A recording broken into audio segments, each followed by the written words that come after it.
ako ng homework ko kasi wala pa si nanay.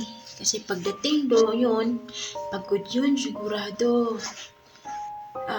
Ano yun, magpapahinga na siya kasi galing siya sa trabaho. Kailangan tapusin ko na to. Oh anak, gumagawa ka pala ng homework. Pagkatapos mo niyan, hugasan mo na yung mga pinggan natin dun, ha? Kasi ang nanay pagod, kakarating lang galing sa trabaho. Andun ka na pala. Magandang hapon po. Sige po.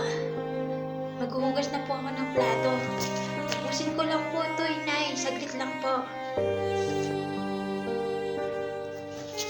Tapos na ako mag-homework. Sundin ko na po yung utos ni nanay kasi kawawa naman. Pagod po yun. Maghuhugas muna ako ng plato. Anak! Tapos ka na maghuhugas. Paghangian mo na yung tatay mo ng pagkain.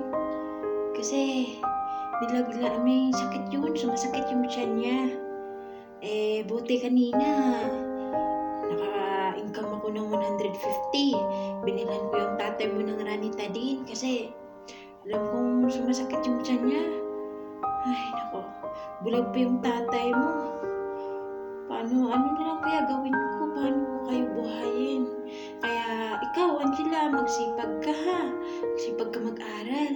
Kahit walang baon, mag-aral ka ng mabuti, anak. Opo, inay. Patapos na po ako sa paghuhugas ng plato at paghangian ko na po ng ulam si tatay at pagkain. Siguro lugaw na lang po, inay, para mawala po yung sakit ng tiyan niya. Po, nay, mag-aaral po ako ng mabuti para po sa inyo. Para soon, marating din natin ang pangarap natin at mapagamot ko na rin yung mata ni tatay. Sige, nay, bigyan ko muna si tatay ng pagkain tapos na rin po ako maghugas.